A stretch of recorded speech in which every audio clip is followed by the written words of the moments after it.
এই বিশেষ অনুষ্ঠানটোলৈ আপোনাক আকৌ এবাৰ স্বাগতম জনাইছোঁ ষ্টুডিঅ'ত মই নিৰ্মল জ্যোতি কপিল আৰু মোৰ লগত আছে স্কাই নিউজ অসমৰ মুখ্য সম্পাদক বেদব্ৰত বৰা ডাঙৰীয়া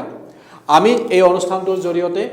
অসমৰ সমাগত বিধানসভা নিৰ্বাচনৰ কিছু ৰূপৰেখা কিছু প্ৰাৰ্থিত্বকেন্দ্ৰিক ৰূপৰেখা সমষ্টিকেন্দ্ৰিক কিছু ৰূপৰেখা আমি আপোনালোকৰ আগত দাঙি ধৰিছোঁ আজিও আমি চাৰিটা সমষ্টি সন্দৰ্ভত আলোচনা কৰিবলৈ লৈছোঁ এই চাৰিটা সমষ্টি হৈছে 121 নম্বৰ চাবুৱা সমষ্টি 117 নম্বৰ লাহোৱাল সমষ্টি আৰু 104 নম্বৰ নাজিৰা সমষ্টি তথা 105 নম্বৰ মাহমৰা বিধানসভা সমষ্টি আমি এই সমষ্টিকেইটাৰ সন্দৰ্ভত কিছু পৰ্যালোচনা আপোনালোকৰ আগত আগবঢ়াম আপোনালোকে আপোনালোকৰ মন্তব্য আমালৈ আগবঢ়াব পাৰে আমি সেয়া সাদৰেৰে গ্ৰহণ কৰিম ইতিমধ্যে আপোনালোকে আমাৰ এই অনুষ্ঠানটোত যথেষ্ট উৎসাহ প্ৰদান কৰিছে আমাক এই যথেষ্টভাৱে আমাক উৎসাহ উদ্দীপনা যোগাইছে আৰু ভৱিষ্যতলৈও এনেদৰে আমাক উৎসাহ উদ্দীপনা যোগাই থাকিব বুলি আমি আশা ৰাখিছোঁ আজি আমি প্ৰথম অৱস্থাত যি দুটা সমষ্টি আজি প্ৰথম অৱস্থাত একেলগে ল'ম সেই দুটা সমষ্টি হৈছে 121 নম্বৰ চাবুৱা আৰু 117 নম্বৰ লাহোৱাল বিধানসভা সমষ্টি আমি দৰ্শকসকলক জনাই থওঁ এই আমি যি সময়ত এই আলোচনা কৰি আছোঁ এই ইতিমধ্যে অসম গণ পৰিষদ আৰু বিজেপিৰ মাজত যি মিত্ৰতা কেন্দ্ৰিক যি আলোচনা সেয়া চূড়ান্ত পৰ্যায়ত উপনীত হৈছে আৰু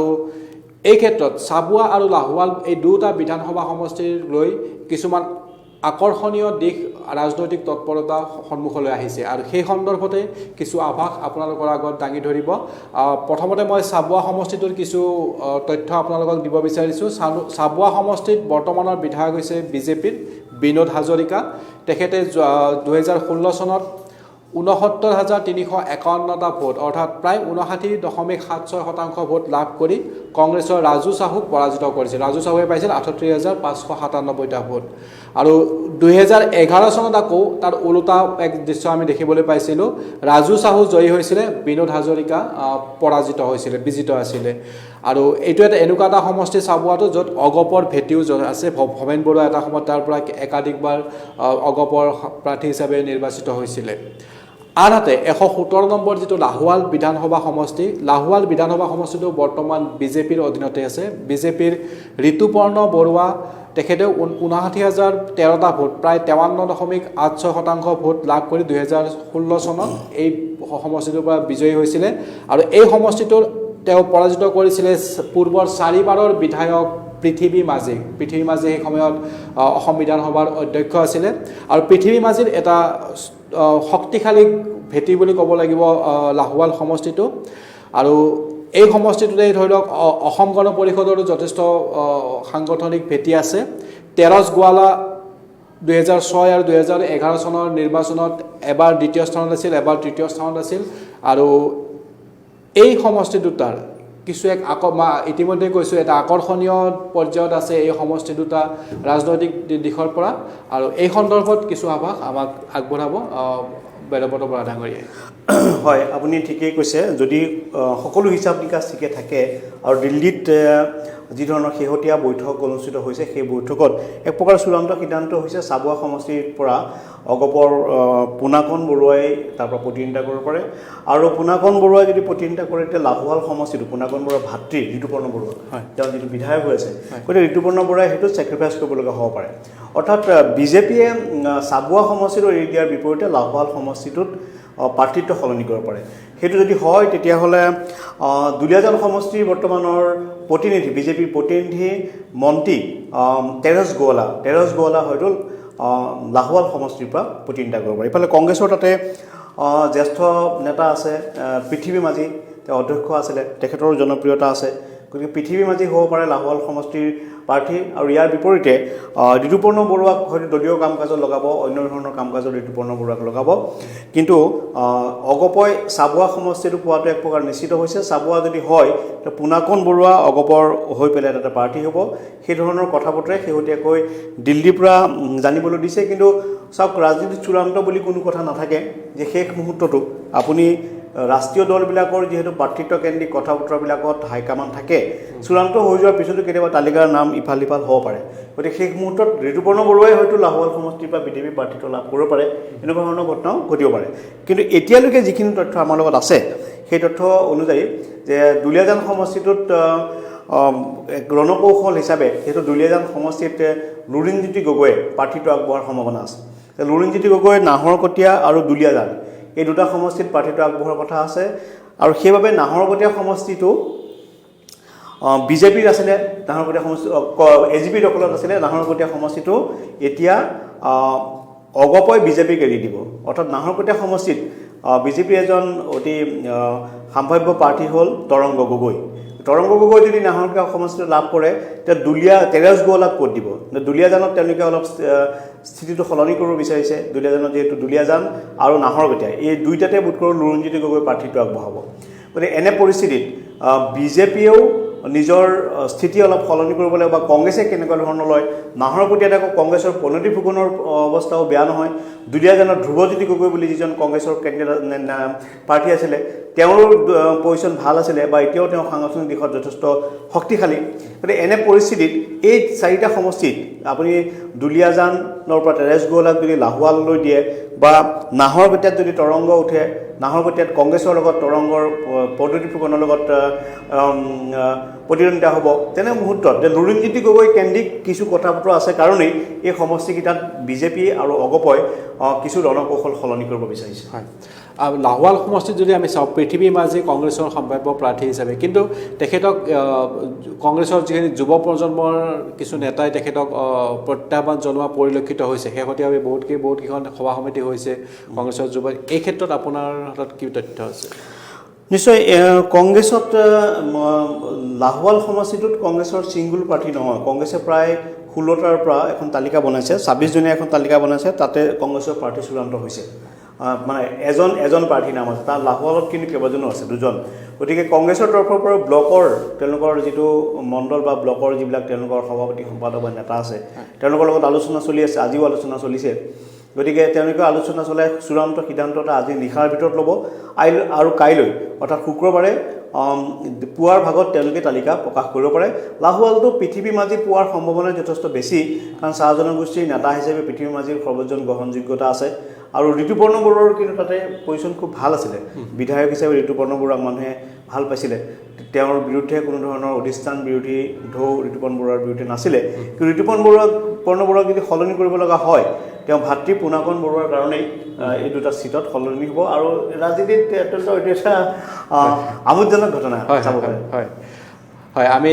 চাবুৱা আৰু লাহোৱাল সমষ্টিৰ বিষয়ে কিছু ৰূপৰেখা পালোঁ। আচলতে এই দুটা সমষ্টিৰ যিটো প্ৰাৰ্থিত্ব নিৰ্বাচন হ'ব বা প্ৰাৰ্থিত্ব বাছনি হ'ব বা কোন দলে প্ৰাৰ্থিত্ব আগবঢ়াব সেয়া নিৰ্ভৰ কৰিছে, বহুখিনি নিৰ্ভৰ কৰিছে লুৰিণজ্যোতি গগৈক লৈ হোৱা পৰিস্থিতি। লুৰিণজ্যোতি গগৈক লৈ ল'বলগীয়া দুটা দলৰ নীতিও বহুতখিনি ইয়াত প্ৰভাৱ বিস্তাৰ কৰিব। আমি চাবুৱা আৰু লাহোৱালৰ পিছত গৈছোঁ 104 নম্বৰ নাজিৰা সমষ্টিলৈ। আৰু নাজিৰা সমষ্টিটোৰ কথা আহিলে আমাৰ মনলৈ আহে এটা প্ৰতিষ্ঠিত ৰাজনৈতিক দলৰ মানে এটা পাৰিবাৰিক এটা গড় বুলি ক'ব পাৰি। শইকীয়া পৰিয়াল, প্ৰাক্তন মুখ্যমন্ত্ৰী প্ৰয়াত হিতেশ্বৰ শইকীয়াৰ পৰিয়ালে এই সমষ্টিটোত যথেষ্ট সমৰ্থনো আছে, তেখেতসকলৰ সাংগঠনিক ভেটিও আছে। আৰু দেৱব্ৰত শইকীয়া বৰ্তমান এই সমষ্টিটোৰ বিধায়ক, তেখেত পূৰ্বৰ অসম বিধানসভাৰ পূৰ্বৰ বিৰোধী দলৰ নেতা। তেখেত এই সমষ্টিটোৰ পৰা কংগ্ৰেছ দলৰ বিধায়ক হৈ আছে। 2016 চনত তেখেতে লাভ কৰিছিলে 52,869টা ভোট। আৰু বিজেপিৰ প্ৰহ্লাদ গোৱালাই লাভ কৰিছিলে 38,014টা ভোট। বিজেপিৰ প্ৰহ্লাদ গোৱালাক পৰাজিত কৰি দেৱব্ৰত শইকীয়া জয়ী হৈছিলে প্ৰায় 57.77% ভোট লাভ কৰি। আৰু এইটো সমষ্টিত নাজিৰা সমষ্টিত আপোনাৰ বাও মৰ্চাৰো বিশেষ এটা প্ৰভাৱ আছে। বাও মৰ্চা বিশেষকৈ CPIৰ যথেষ্ট ভালেখিনি প্ৰভাৱ আছে। দ্ৰুপদ বৰগোহাঁই ডাঙৰীয়া দুবাৰকৈ বিধায়ক হৈছে এইটো সমষ্টিৰ পৰাই। আনহাতে বিজেপিৰ কিন্তু এই সমষ্টিটোত আমি যিখিনি পৰ্যালোচনা কৰি দেখা পাইছোঁ সাংগঠনিক ভেটিৰ চমকপ্ৰদ উত্থান ঘটিছে বিগত কিছু সময়ৰ ভিতৰত নাজিৰা সমষ্টিটোত। আৰু এতিয়া বিজেপিৰ আমি জানিব পৰা মতে ময়ূৰ বুঢ়াগোহাঁই প্ৰায় নিশ্চিত হৈছে,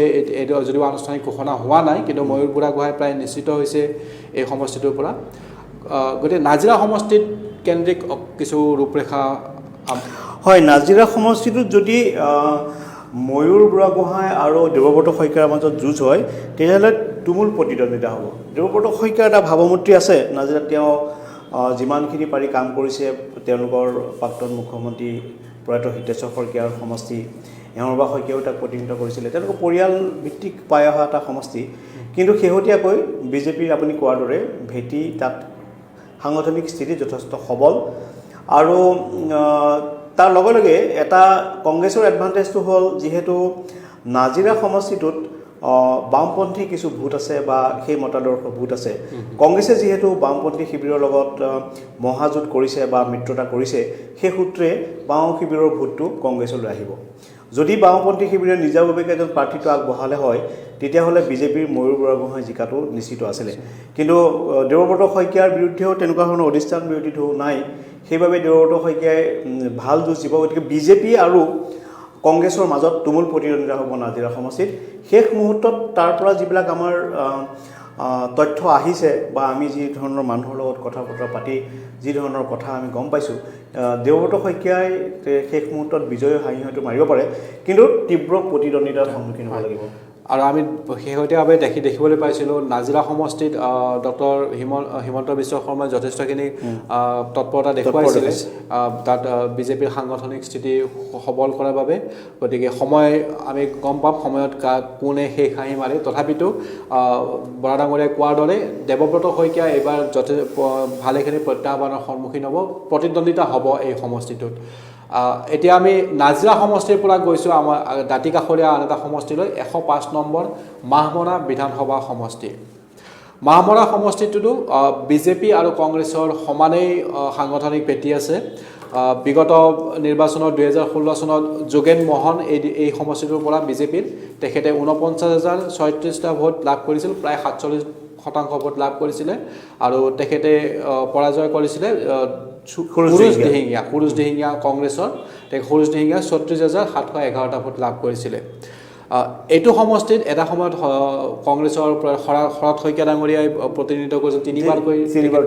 তেখেত জয়ী হৈছিলে আৰু কংগ্ৰেছৰ এটা ভাল ভেটি আছে সাংগঠনিক ভেটি আছে বিজেপিৰো সাংগঠনিক ভেটি উন্নত হৈছে অসম গণ পৰিষদৰ কিন্তু সাংগঠনিক ভেটি যথেষ্ট বহুতখিনি দুৰ্বল হৈ পৰিছে এই সমষ্টিটোত আৰু চাবলৈ গ'লে অসম গণ পৰিষদৰ সমৰ্থন ভেটিটো বিজেপিৰ ফালে গতি কৰিছে কি ক'ব এই সমষ্টিটোৰ বিষয়ে হয় মাহমৰা সমষ্টিটোত শৰৎ শইকীয়া তাত যেতিয়ালৈকে প্ৰতিনিধি হৈ আছিলে আপুনি মাহমৰা সমষ্টিটো কংগ্ৰেছৰ দখলত আছিল আৰু শৰৎ শইকীয়াৰ তাত সৰ্বজন গ্ৰহণযোগ্য নেতা আছিলে তেওঁৰ আপুনি মন কৰিব তেওঁ পিতৃৰ দিনৰ পৰাই সি তাতে ৰাজনীতি কৰা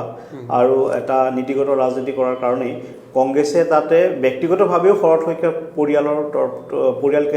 পৰিয়ালক কেন্দ্ৰ কৰি তাত যিটো ৰাজনীতি হৈছিলে সেই ৰাজনীতিয়ে মানুহক আকৰ্ষিত কৰিছিলে আৰু সেইকাৰণে কংগ্ৰেছে তাত ভোট পাইছিলে পৰৱৰ্তী সময়ত যি ধৰণৰ বিজেপিৰ ঢৌ আহিলে নৰেন্দ্ৰ মোদীৰ ঢৌ আহিলে মোদী মেজিক আহিলে তেতিয়া তাতে চক্ৰ গগৈ মাহমৰাৰ পৰা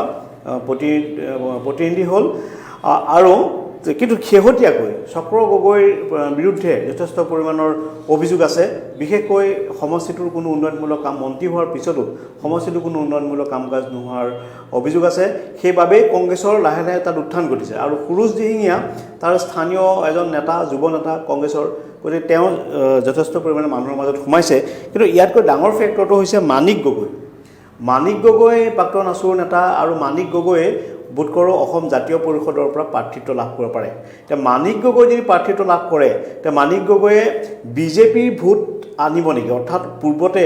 যি ভোট লাভ কৰি পেলাই মাহমৰা সমষ্টিত মোহন ডাঙৰীয়া জিকিছিলে সেই ভোটটো এই মানিক গগৈ কাটিব নেকি যদি মানিক গগৈ 10-12 হাজাৰ ভোট যদি কাটি দিব পাৰে তেতিয়াহ'লে আকৌ কংগ্ৰেছৰ প্ৰাৰ্থী সুৰুজ দিহিঙীয়াৰ পথ মুকলি হৈ যায় গতিকে মাহমৰা সমষ্টিটো অত্যন্ত গুৰুত্বপূৰ্ণ সমষ্টি আৰু মাহমৰা সমষ্টিৰ যুঁজ একদম আকৰ্ষণীয় যুঁজ হ'ব চাবলগীয়া যুঁজ হ'ব শিৱসাগৰত ঠিক তেনেকৈ আমি কালি বুটৰ আলোচনা কৰিছিলোঁ শিৱসাগৰত এতিয়া কিছু ডেভেলপমেণ্ট হৈছে আমি কথাটো পাতি থ'ব পাৰোঁ যে শিৱসাগৰত অখিল গগৈ তাৰ পৰা মনোনয়ন পত্ৰ দাখিল কৰিবৰ কাৰণে তেওঁ প্ৰস্তুতি চূড়ান্ত কৰিছে তাত কল্যাণ গগৈ পাব আপোনাৰ কংগ্ৰেছৰ পৰা তাত প্ৰাৰ্থিত্ব লাভ কৰিব প্ৰায় চূড়ান্ত হৈছে আৰু ঠিক তেনেদৰে বিজেপিও এজন প্ৰাৰ্থী তাতে দিবৰ কাৰণে চূড়ান্ত কৰিছে তাতে তিনিকোণীয়া প্ৰতিদ্বন্দ্বিতা হ'ব আৰু তিনিকোণীয়া প্ৰতিদ্বন্দ্বিতাত অখিল গগৈ শেহতীয়াকৈ এখন আপুনি মন কৰিব পত্ৰ লিখিছে পত্ৰখন চাবলৈ গ'লে অখিল গগৈক বহুত সমালোচনা কৰা হৈছে কিন্তু এইখন পত্ৰই উজনি অসমত কংগ্ৰেছ আৰু অখিল গগৈ দলক বহুত সহায় কৰিব এইভাবে যে তাতে মানুহৰ AYDFৰ প্ৰতি যি নহলেও মানুহৰ ৰাজনীতিৰ কথাটো বেলেগ আৰু মানুহৰ যি জাতীয়তাবাদৰ কথাটো অলপ বেলেগ যে AYDFক লৈ জাতীয়তাবাদ নহয় সেই কথা নুৰেণজ্যোতি গগৈ বুজি পায় অখিল গগৈ বুজি পায় আৰু যেহেতু AYDFক লৈ জাতীয়তাবাদ নহয় গতিকে AYDFৰ বিৰোধিতা কৰিছে অখিল গগৈ পত্ৰখন অত্যন্ত ৰাজনৈতিক গুৰুত্ব থকা পত্ৰ এখন আৰু সেই পত্ৰখনে অখিল গগৈৰ স্থিতি ইতিমধ্যে উজনিত সবলহে কৰিছে দুৰ্বল কৰা নাই মই নামনি অসমৰ কথাটো নকওঁ বা সেই ৰাজনীতিক মই নকওঁ কিন্তু উজনি অসমত অখিল গগৈ পত্ৰখনে কংগ্ৰেছক সহায় কৰিব আৰু অখিল গগৈ নিজে তাৰ লাভান্বিত হ'ব আৰু শেষ মুহূৰ্তত তুমুল প্ৰতিদ্বন্দ্বিতা আগবঢ়াই বহুতে কয় যে অখিল গগৈ জিকি যাব শিৱসাগৰৰ পৰা হয় আমি খুব মানে আকৰ্ষণীয় হ'বলৈ গৈ আছে অনাগত সময়খিনি আৰু আকৰ্ষণীয় হ'ব ৰাজনৈতিক যুদ্ধখন আৰু ইয়াত প্ৰতিটো চাবলৈ গ'লে প্ৰতিটো ৰাজনৈতিক দলৰ পৰা বা প্ৰতিজন নেতাই খুব ক্যালকুলেটিভলি খুব হিচাপ নিকাচ কৰি কিছুমান পদক্ষেপ লৈ আছে যেনে ধৰক অখিল গগৈ ডাঙৰীয়াই যি চিঠি পত্ৰ লিখিলে সেই পত্ৰখনো যথেষ্ট এটা ৰাজনৈতিক অংক বা ৰাজনৈতিক মানে সুন্দৰ এটা কৌশল বুলিও ক'ব পাৰি সো তেনেকৈ আগবাঢ়ি আছে আৰু এই যি ৰাজনৈতিক যুদ্ধখন আৰম্ভ হৈছে বা এই যি ৰাজনৈতিক তৎপৰতা আৰম্ভ হৈছে এই ৰাজনৈতিক তৎপৰতাই অনাগত সময়ছোৱাত আমি এটাই আশা কৰোঁ অনাগত সময়ছোৱাত যাতে অসমত এখন ভাল চৰকাৰ বা ভাল এখন ভাল প্ৰাৰ্থী যাতে